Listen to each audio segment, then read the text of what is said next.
Hello student, आज हम इस वीडियो के द्वारा कलर ब्लाइंडनेस यानी वर्णांधता के बारे में अध्ययन करेंगे। तो सबसे पहले वर्णांधता है क्या? तो वर्णांधता एक लिंग संलग्न रोग है जो X गुणसूत्रों पर स्थित होता है, Y गुणसूत्र पर ये स्थित नहीं होता है। इसे हम लाल हरा अंधापन रोग भी कह सकते हैं और प्रोटॉन दोष या डाल्टेनिज्म भी कहते हैं।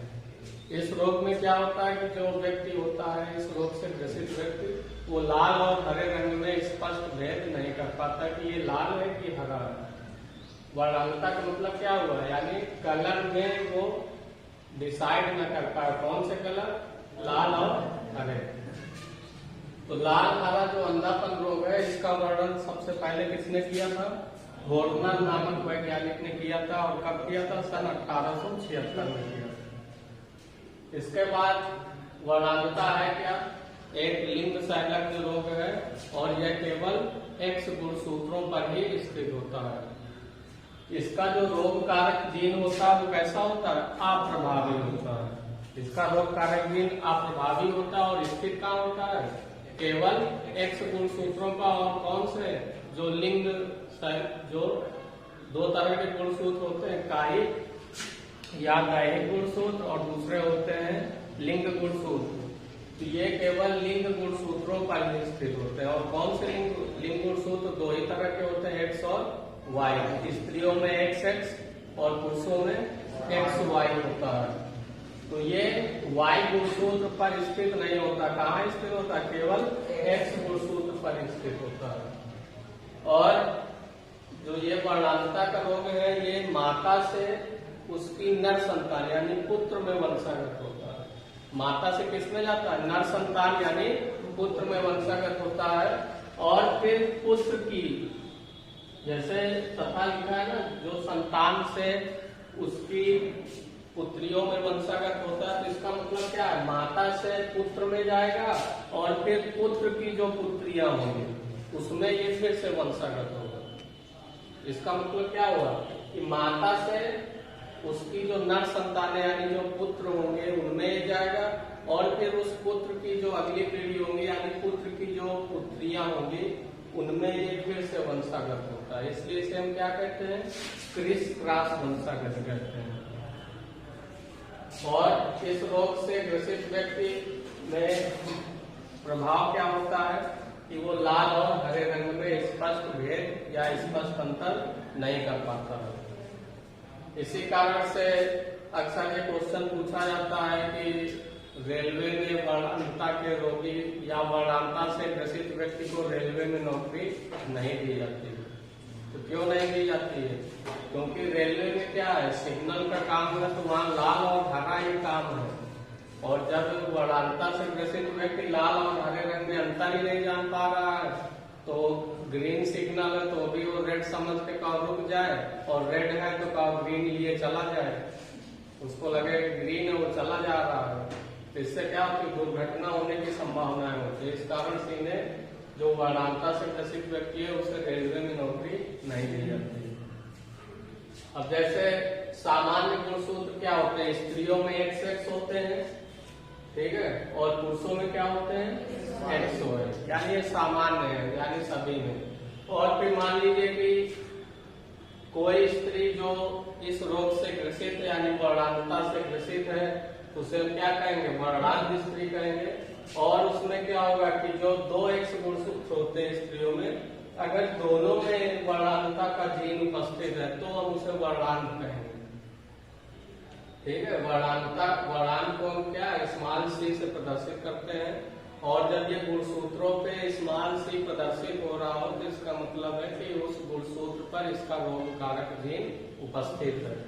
तो स्त्रियों में दो X गुणसूत्र होते हैं, अगर दोनों में C प्रदर्शित हो रहा है यानी वर्णांधता का जीन उपस्थित है तो ही हम उसे वर्णांध स्त्री कहेंगे। अन्यथा हम उसे सामान्य कहेंगे अगर एक में भी नहीं, ठीक है। और अगर मान लीजिए कि दो में से किसी एक में ही है, जैसे दो X गुणसूत्र है और किसी एक X गुणसूत्र पर ही वर्णांधता का जीन उपस्थित है, तो फिर हम उसे क्या कहेंगे? वाहक स्त्री कहेंगे। क्या कहेंगे? वाहक स्त्री। अब इसमें चाहे पहले वाले एक्स में वर्णांतता प्रदर्शित हो रही हो या फिर दूसरे वाले पे वर्णांतता प्रदर्शित हो रही हो, यानी दोनों में से अगर किसी एक एक्स गुणसूत्र पर भी वर्णांतता का रोग कारक जीन उपस्थित है तो हम उसे वाहक स्त्री कहेंगे। ठीक है, क्योंकि स्त्रियों में क्या है, दो एक्स गुणसूत्र होते हैं और जब दोनों एक्स गुणसूत्रों पर वर्णांतता का जीन उपस्थित होगा तो ही हम उसे वर्णांत कहेंगे, तब उसे हम वर्णांत स्त्री कहेंगे। अगर दोनों में से किसी एक ही गुणसूत्र पर ये उपस्थित है तो उसे हम वर्णांत नहीं कहेंगे, क्या कहेंगे, वाहक कहेंगे। और अगर किसी में भी नहीं उपस्थित है रोग कारक जीन तो हम उसे सामान्य स्त्री कहेंगे।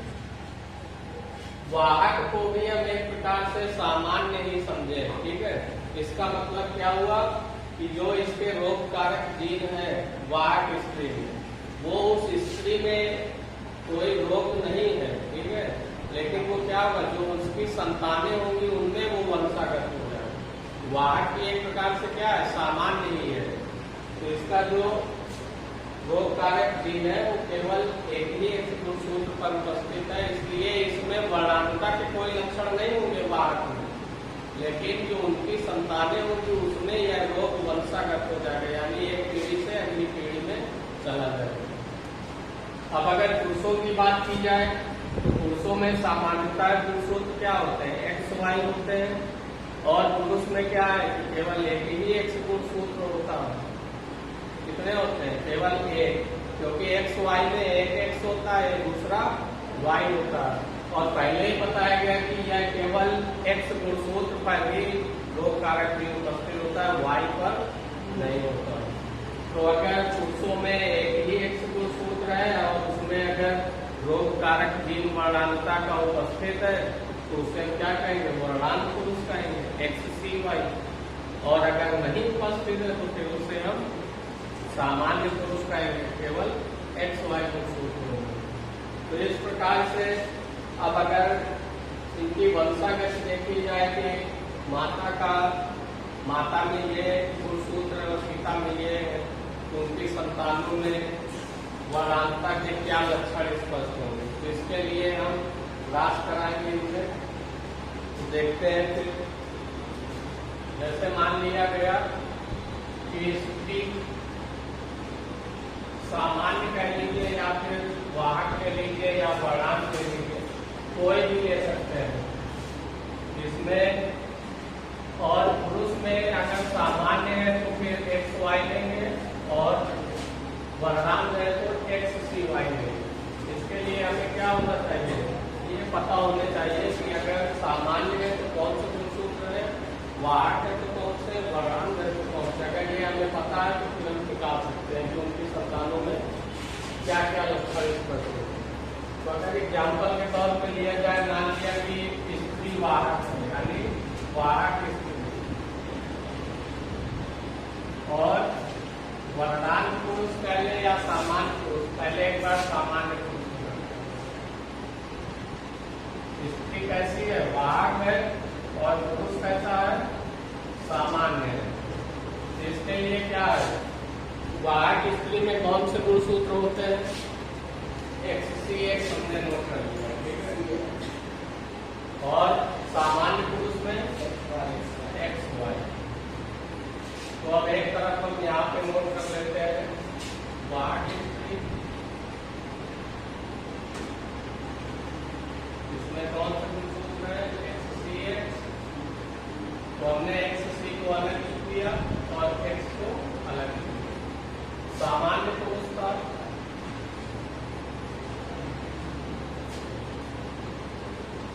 गुणसूत्र क्या होंगे, एक्स वाई। तो इसको भी हमने एक्स अलग लिख दिया, वाई अलग लिख दिया। अब इसमें जब क्रॉस कराएंगे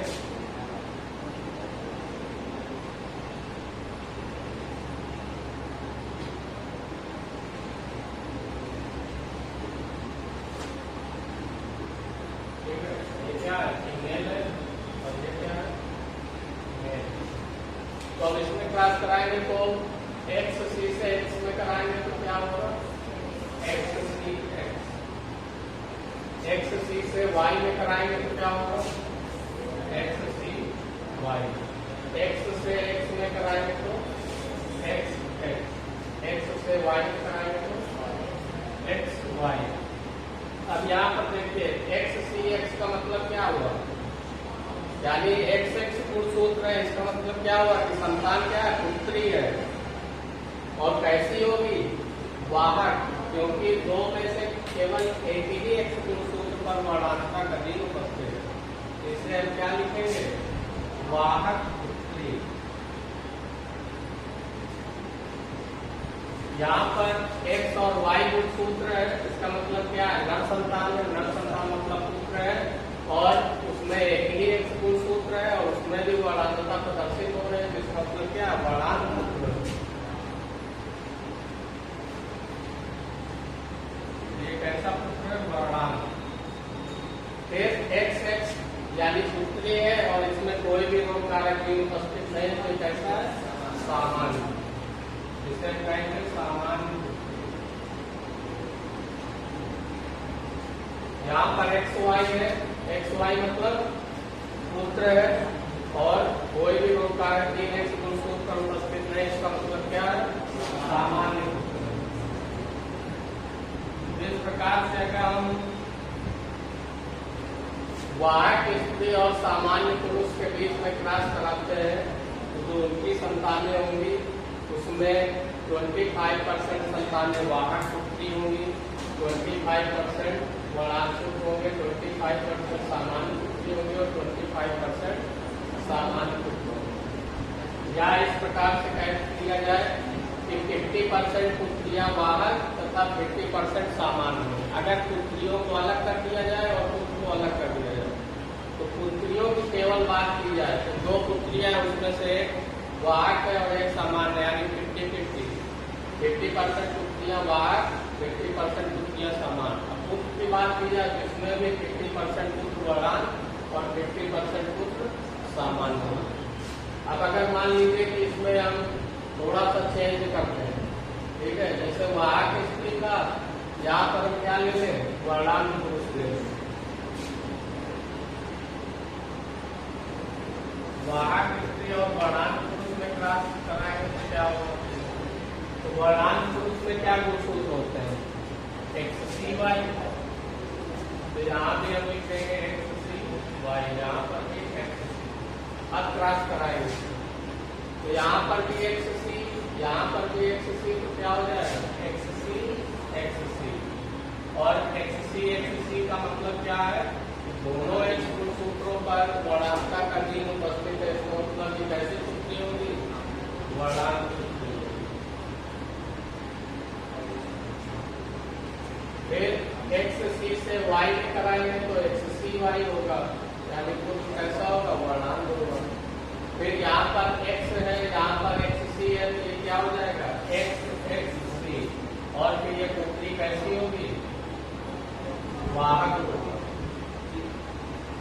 क्यों वाहक होगी, क्योंकि दो एक्स सूत्रों में से केवल एक ही एक्स सूत्र पर इसका रोग कारक भी उपस्थित है, एक में नहीं है, इसलिए इसे क्या कहेंगे, वाहक होगी। फिर यहाँ पर एक्स है, यहाँ पर वाई है, तो एक्स वाई मतलब सामान्य। तो इसमें भी अब देखा जाए तो क्या होगा, यानी 50% पुत्रियां वर्णांक और 50% वाहक होंगी और पुत्र 50% वर्णांक और 50% सामान्य। अगर इसमें और चेंज किया जाए, अब जैसे मान लिया यहाँ पर हमने ले लिया वर्णांक स्त्री, स्त्री कैसी है, वर्णांक है,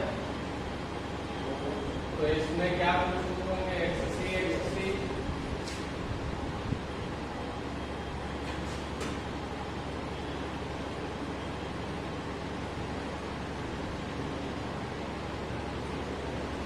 यहाँ पर ये वर्णांक पुरुष था, ठीक है, यहाँ पे लिखा वर्णांक पुरुष, तो यहाँ पे होगा वर्णांक। अब अगर मान लीजिए वर्णांक स्त्री और वर्णांक पुरुष में क्रॉस कराते हैं तो क्या होगा, तो इसके लिए वर्णांक स्त्री में एक्स सी गुण सूत्र होते हैं, तो हमने एक्स सी अलग अलग लिख दिया। वर्णांक पुरुष में एक्स सी वाई होते हैं, तो हमने एक्स सी वाई अलग अलग लिख दिया। अब इसके बाद क्रॉस कराएंगे तो एक्स सी यानी पुत्री होगी, दोनों एक्स है, और दोनों के वर्णांतर प्रदर्शित हो रहे हैं तो वर्णांक। फिर एक्स सी वाई मतलब वर्णांक। फिर यहाँ पर एक्स सी है, यहाँ पर भी एक्स सी है, तो यहाँ क्या हो जाएगा एक्स सी और दोनों एक्स गुणसूत्र है, इसका मतलब पुत्री है और दोनों पे वर्णांकता का जो कारक जी उपस्थित है तो कैसी पुत्री होगी, वर्णांक पुत्री। यहाँ पर एक्स सी है, यहाँ पर वाई है, तो यहाँ पर क्या हो जाएगा एक्स सी वाई और पुत्र कैसा होगा, वर्णांक पुत्र होगा। तो अगर स्त्री भी वर्णांग है और पुरुष भी वर्णांग है तो उनकी सभी संतानें क्या होंगी, वर्णांग होंगी। यहाँ पर सभी पुत्रियां भी वर्णांग है, सभी पुत्र भी वर्णांग है। तो इस प्रकार से हम किसी भी यानी स्त्री के कोई भी गुणसूत्र हो, चाहे वाहक हो, चाहे वर्णांग हो, चाहे सामान्य हो, और पुरुषों में चाहे सामान्य हो वर्णांग, आपस में एक क्रॉस कराएंगे तो फिर उनकी संतानों में इस रोग की कैसी वंशागत के लक्षण स्पष्ट होंगे ये हमें पता चल जाएगा। इसके प्रश्न जैसे एग्जाम में पूछे जाते हैं तो थोड़ा घुमा के पूछे जाते हैं, उसमें सिंपल सा नहीं पूछा जाएगा कि सामान्य स्त्री है और वर्णांग पुरुष है तो उनकी संतानों में वर्णांगता के जीन कैसे स्पष्ट होंगे, ये नहीं पूछा जाएगा। उसमें बहुत घुमा के प्रश्न पूछेगा कि एक सामान्य दिखाई देने वाले दंपति में, दंपति मतलब स्त्री पुरुष का जोड़ा, ठीक है, एक सामान्य दिखाई देने वाले दंपति में उनकी संतानों में वर्णांगता के रोग कारक जीन उनके गुणसूत्रों पर स्थित है तो उसकी वंशागति को स्पष्ट कीजिए। तो यहाँ पे प्रश्न में तो बता रहा सामान्य दिखाई देने वाले दंपति, और लेकिन साथ में रिजल्ट क्या दे रहा है कि जो उसकी संतानें उनमें वर्णांगता के जीन उपस्थित है, यानी जो संतानें वो वर्णांग है, ठीक है। तो अब उसको अब हम ये सोचने लगे कि जब सामान्य है तो फिर संतानें कैसे वर्णांग हो गए, तो उसमें ये नहीं कह रहा कि सामान्य है, क्या रहा कि सामान्य दिखाई देने वाली, यानी देखने में तो सामान्य है लेकिन वास्तव में है नहीं। तो उसका मतलब क्या है, ये जो निर्भर होगा तो ये केवल स्त्रियों के लिए है, ठीक है। पुरुष में तो दो ही कंडीशन है ना, या तो सामान्य या तो वर्णांग है, लेकिन स्त्रियों में क्या है, तीन कंडीशन है, वाहक भी हो सकते हैं, सामान्य भी हो सकते हैं, वर्णांग भी हो सकते हैं। तो प्रश्न में बताया जा रहा है कि सामान्य दिखाई देने वाले, तो इसका मतलब है कि जो स्त्री है वो वर्णांग नहीं है, ठीक है। ये तो लेस हो गया, इसकी कंडीशन खत्म। अब ये दो बचे, पुरुष भी बता रहा है कि सामान्य है, अगर वर्णांग बताते तो इसमें दो ही कंडीशन तो वर्णांग हो जाता, लेकिन वो क्या कह रहा है, सामान्य। तो पुरुष भी क्लियर है कि सामान्य ही है। तो स्त्रियों में हमें डिसाइड करना है कि सामान्य स्त्री है कि वाहक स्त्री है। अगर मान लो सामान्य स्त्री सामान्य पुरुष में क्रॉस कराएंगे तो कोई भी रोग कारक जीन उपस्थित नहीं होगा। इसका मतलब क्या है, स्त्री जो थी वो वाहक थी, वो देखने में तो सामान्य है। सामान्य क्यों है, क्योंकि वर्णांगता का कोई असर उस पर नहीं है, लेकिन जो उसकी संतानें होंगी उसमें तो वो वंशागत हो जाएगा ना। वो स्त्री कैसी होगी, वाहक होगी, और पुरुष कैसा होगा, सामान्य होगा। उसमें क्रॉस कराएंगे तो जो नर संतानें होंगी यानी पुत्र होंगे वो वर्णांग होंगे। क्यों होंगे, यहाँ पर देख लीजिए एक्स सी एक्स, ये वाहक है, वाहक स्त्री, और पुरुष क्या सामान्य है, एक्स वाई। अगर हम इनमें क्रॉस कराते हैं तो क्या हो जाएगा, एक्स सी से एक्स में करा देंगे तो एक्स सी एक्स हो जाएगा, एक्स सी से वाई में कराएंगे तो एक्स सी वाई होगा, एक्स एक्स हो जाएगा, एक्स वाई हो जाएगा। तो यहाँ पर कुछ पुत्रियां वाहक होंगे और कुछ पुत्र वर्णांग होंगे, तो वर्णांगता के तो जीन उपस्थित है ना उनके संतान में, लेकिन जो दंपति थे वो देखने में सामान्य दिखाई दे रहे। इसीलिए पहले ही बताया गया था कि वाहक को भी हम सामान्य ही समझें, ठीक है। सामान्य समझने का कारण क्या है, क्योंकि उस पीढ़ी में यानी जो स्त्री वाहक है उसमें लाल और हरे रंग में स्पष्ट अंतर करना आता है, ठीक है। लेकिन दिक्कत क्या है कि उनकी संतानों में ये रोग कारक जीन वंशागत हो जाए। यानी जैसे स्त्री में वर्णांतता के लक्षण स्पष्ट रूप से है नहीं, वाहक है, क्योंकि केवल एक ही एक्स गुणसूत्र पर उसका रोग कारक जीन उपस्थित होगा। वर्णाल वो तब होती जब दोनों पे होते हैं, ठीक है। तो इस कारण से क्या होगा कि जो उनकी संतानें होंगी, जैसे यहाँ पे दिखाया गया कि ये भी एक्स सी है, एक्स है, यानी केवल एक में ही वर्णांतता प्रदर्शित हो रही है, और जो इनकी संतानें हैं उसमें ये वंशागत हो गया। तो ये जो स्त्री है ये सामान्य ही समझे इसको, क्योंकि इसमें वर्णांतता के लक्षण नहीं है, केवल समस्या वहां है कि उनकी संतानों में ये वंशागत हो जाए। तो इस प्रकार से हम किसी भी प्रकार से इनमें क्रॉस करा के हम निकाल सकते हैं कि उनकी संतानों में क्या क्या होगा।